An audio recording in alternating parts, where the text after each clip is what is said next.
So hey guys, welcome back to my fresh new video. আজকে আমি কথা বলবো কিছু পাঁচটা সেলিব্রিটিদেরকে নিয়ে, যাদেরকে কিনা এতদিন আমরা সোশ্যাল মিডিয়ায় ফলো করতাম এবং অন্য অন্য প্ল্যাটফর্মে ভালোবাসা দিতাম, কিন্তু এখন তারা এটা খাওয়ার মতো যোগ্যতাও তাদের মধ্যে এখন নাই।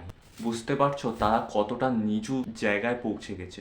তো চলো পুরো ভিডিওটার সাথে থাকো, আই হোপ ভালো লাগবে। আর চ্যানেলে নতুন হয়ে থাকলে অবশ্যই চ্যানেলটাকে সাবস্ক্রাইব করো। তো গাইস, প্রথমে আমি কথা বলবো ঋতুপর্ণা সেনগুপ্তকে নিয়ে, যে কিনা বলতে পারো সরকারের পাঁচাটা এক সেলিব্রিটি।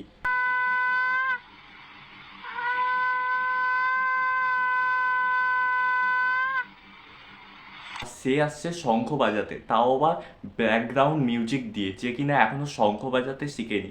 শঙ্খ যে বাজাতে হয়, মুখটা শঙ্খ বাজানোর সময় এরকম ফুলবে, এরকম ফুলবে মুখটা, ঠিক আছে? তারপরে শঙ্খ বাজাতে হবে।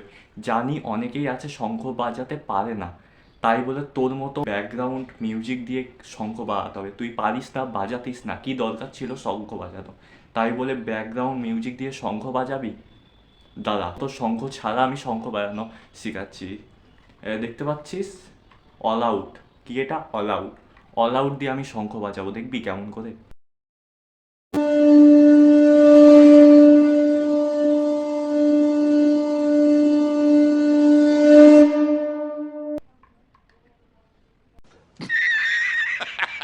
শিখে গেলি কেমন করে শঙ্খ বাজাতে হয়। যখন শঙ্খটা বাজাবি না, তখন তুই এমন ভান করতেছিস জল খাচ্ছিস, বুঝলি? জল খাইতে হয় না, মুখটা এরকম ফুলায় শঙ্খ বাজাতে হয়। একটু ভালো করে শিখে রাখ, তারপরে শঙ্খ বাজাতে আসিস। আর শঙ্খ না বাজাতে পারলে ব্যাকগ্রাউন্ড মিউজিক দিয়ে পাবলিককে বুদ্ধু বানাতে আসিস না। এখনো কিন্তু অনেক মেয়েরাই আছে যারা কিনা এখনো শঙ্খ বাজাতে পারে না, তাই বলে তোর মতো হচ্ছে চালাকি খাটায় না, ব্যাকগ্রাউন্ড পিছনে মিউজিক দিয়ে শঙ্খ বাজাচ্ছে। যখন শঙ্খ বাজাতে পারিসই না, তখন এরকম অভিনয় করার দরকার ছিল না। একটু যা, অভিনয় তো পারিস না, একটু ভালো করে অভিনয়টা শিখে আয়, তারপরে অভিনয় করতে আসিস।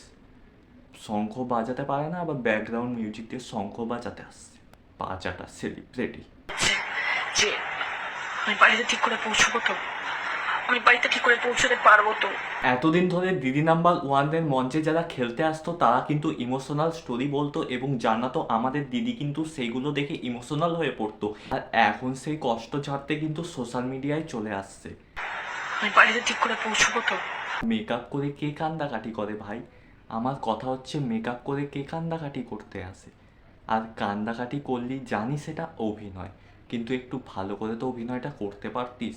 এত যখন কষ্ট, তাহলে রাস্তায় নামে যা না, অপরাধীরা শাস্তি পাচ্ছে না, এত কষ্ট বুঝিস, তাহলে সোশ্যাল মিডিয়ায় না কান্দে একটু আয়, রাস্তায় বাড়া, প্রতিবাদ কর, তাহলেই তো হয়ে যায়। এত কান্দাকাটি সোশ্যাল মিডিয়ায় কি দরকার? রচনা ব্যানার্জি চোখে জল ফেললো, ঋতুপর্ণা সেনগুপ্ত শঙ্খ বাজানো, সেটা নিয়ে প্লিজ সমালোচনা করবেন, এটা আপনাদের শোভা পায় না। আমরা রচনা দিকে নিয়ে এত কেন টোল করছি, সেটা দেখে কিন্তু রচনা দির রাগ হয়ে গেছে, রাগে জ্বলতেছে।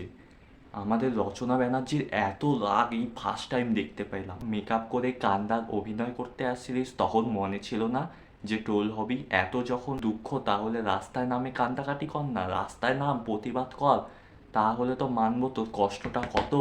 সোশ্যাল মিডিয়ায় কষ্ট শেয়ার করতে আসছিস না, সেই কষ্টের তোর গুষ্টি মারি। এটা কেন হবে? औकात में रहो।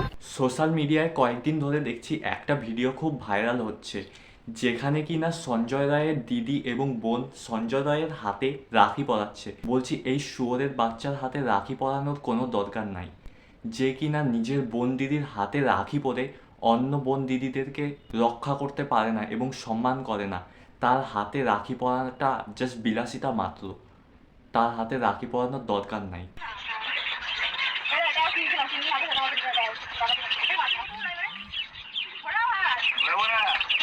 নিজের বোন দিদিদের হাতে রাখি পরে তাদেরকে খালি রক্ষা করবে এবং অন্য মেয়ে বোনদেরকে অসম্মান করবে, তার হাতে রাখি মানায় না।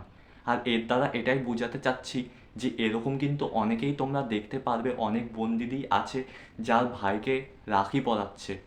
সেই ভাইদের উদ্দেশ্যে একটা কথা বলছি, তুমি তখনই রাখি পরবে যখন কিনা সেই দিদি বোনকে ছাড়াও তুমি সব মেয়ে বোনদেরকে সম্মান করতে পারবে, তখনই কিন্তু সেই রাখিটা তুমি পরবে। আর যদি সেই বোন দিদিকে সম্মান করে অন্য মেয়ে বোনদেরকে অসম্মান করো, তাহলে কিন্তু সেই রাখি তোমার পরে কোনো লাভ নাই। এরকম কিন্তু অনেকেই আছে যারা কিনা রাখি পরে নিচ্ছে, কিন্তু নিজের বোনদেরকে সম্মান করে কিন্তু অন্য মেয়েদেরকে কিন্তু অসম্মান করে। তো সেটা কিন্তু অবশ্যই মাথা রাখবে।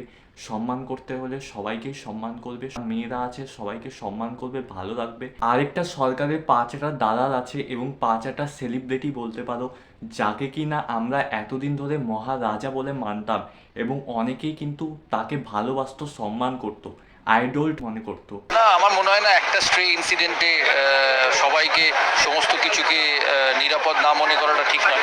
It is just one of the incidents. পৃথিবীতে সব জায়গায় এরকম করে অ্যাক্সিডেন্টস হয়, but this has to B strictly ডেল্ট। This is so রং।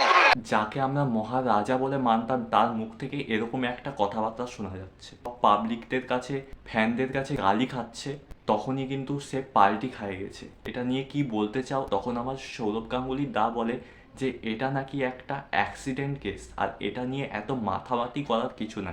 তো রোববার বোধহয় আমি বলেছিলাম, আমি জানি না এটা কিভাবে কনস্ট্রুড হয়েছে বা ব্যাখ্যা করা হয়েছে। আর আশা করবো সিবিআই যারা এটা ইনভেস্টিগেট করছে, once they find the culprit, strict punishment দেওয়া উচিত। যখন পাবলিক গালি দিচ্ছে, তাকে অসম্মান করতেছে, তখনই সে পাল্টি খায়ে গিয়ে বলে যে এটা একটা খুব খারাপ কাজ, এটা নিয়ে সবাইকে তদন্ত করা দরকার আর এর বিচার হওয়া দরকার। বলছি তুই এত তাড়াতাড়ি, গিরগিটিও মনে হয় এত তাড়াতাড়ি রং বদলায় না যত তাড়াতাড়ি আমাদের সৌরভ গাঙ্গুলি দা রং বদলাইছে।